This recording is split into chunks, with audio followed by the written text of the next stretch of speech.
haven't reviewed one of these in a while.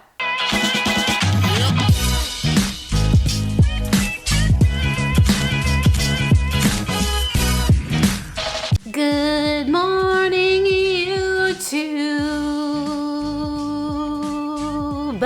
What's up, everybody? I hope you're safe and healthy and happy and doing okay. Last weekend, we took a little break just so I could celebrate my birthday. It was last Saturday. We had lots of good food, lots of yummy drinks over the last weekend, and it's really all that I could ask for. But we are back this week with more shoe content, which is what all of you love and what I love. That's what brings us so close together. The shoe that we're talking about today, I have 18 and a half miles in, so I think it's time I can give it a fair shake at a first impressions, and that is the New Balance Fuelcell Propel V4. I asked on Instagram if you guys were even interested in a Propel video, and the majority of you said yes. So if you want a say in the videos I make, then please do go follow me on Instagram at RunLikeKeller. I have a little over 9,000 followers right now, and I'm trying to get to that 10K mark. We're gonna get there. But I need your help, so please, if you like shoe content, you like running content, it's the place to be. Go follow me. Anyways, so speaking of Instagram, a lot of you also DM'd me and asked me, what is this shoe? What's the purpose? As far as you know, it has Fuelcell foam, it has a plate of some sort. So where does this fall in their lineup of shoes? Because let's face it, a lot of their shoes have plates and Fuelcell foam. And what intrigues people even more about the Propel is the price tag. It's a $110 shoe, and that's just not something you see really ever anymore. So the question a lot of you had was, why would I buy any of these other Fuelcell plated shoes if the Propel exists for $110? This is a $110 shoe for a reason. And while the reason isn't necessarily a negative one, there are areas where this shoe compromises to get you to that price point. So we're gonna talk about all that today, but first, of course, you're gonna have to watch the run footage.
Before we get started today, I do want to let you know that this shoe was sent to me by New Balance. However, they're not going to see this video before you.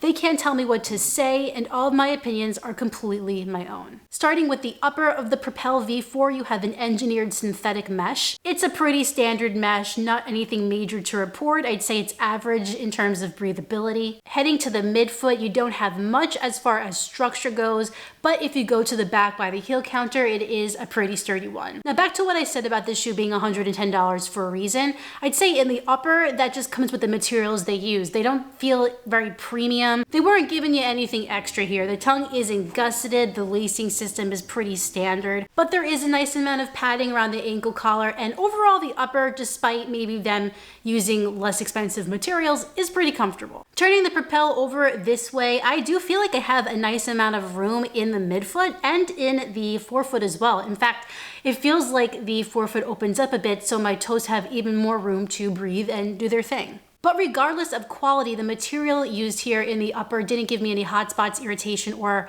blistering, so that is always a good thing. It's just kind of basic. All right, so we're gonna move down to the midsole now. Here, the New Balance Propel V4 has a full-length slab of Fuelcell foam, and alongside that, we have a TPU plate in here that gives you just a little bit of extra stability and snap in that toe off. Here's where I want to give you some clarity on where this shoe kind of sits in the realm of shoes. I had a couple people ask me if this shoe is a competitor to something like the Endorphin Speed, but I really want to drive home that this is not a competitor to that shoe at all. The Fuelcell foam used in the Propel V4 is not the Fuelcell foam that you're gonna feel in the SC Elite, in the Super Comp Trainer, or even in something like the Rebel.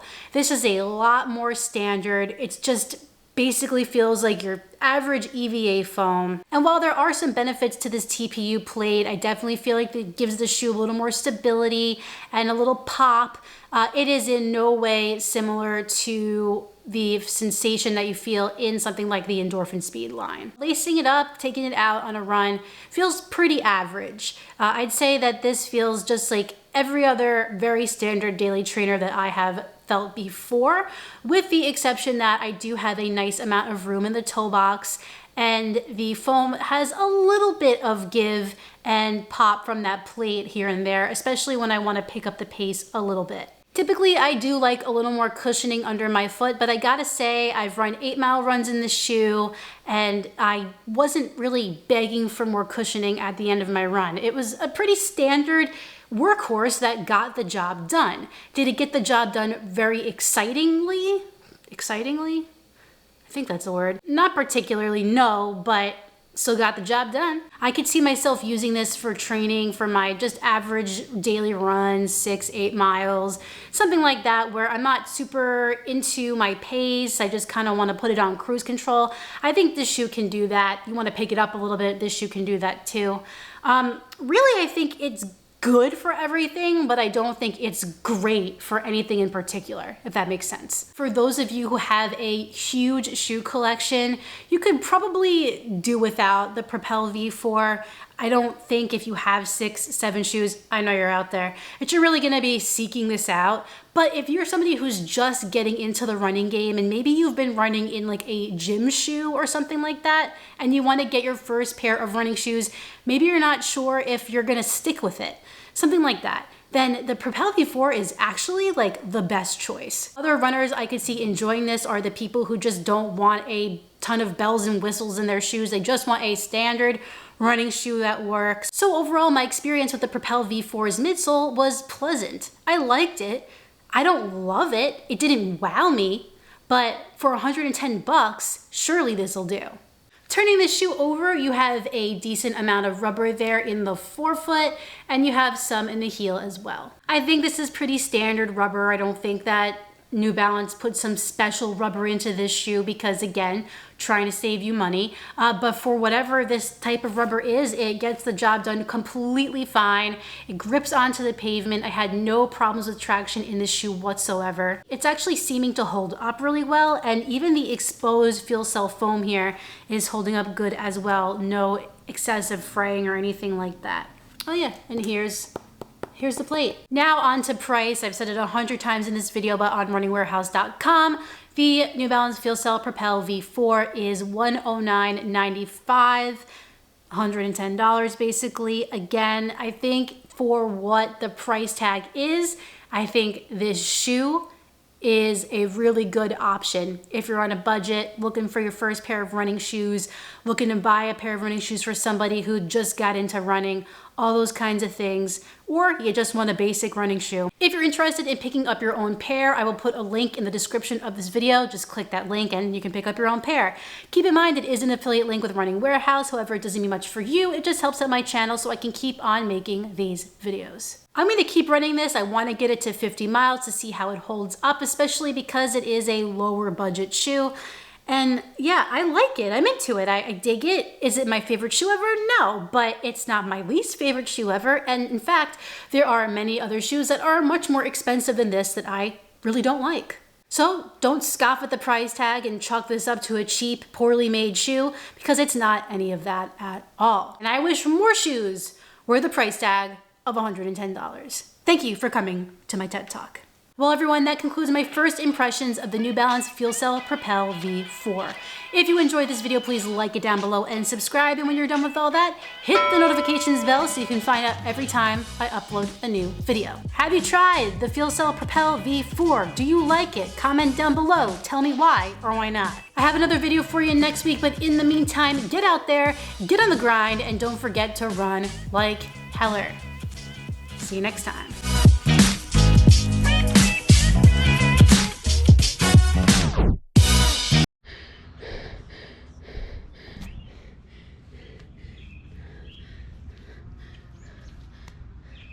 Shit.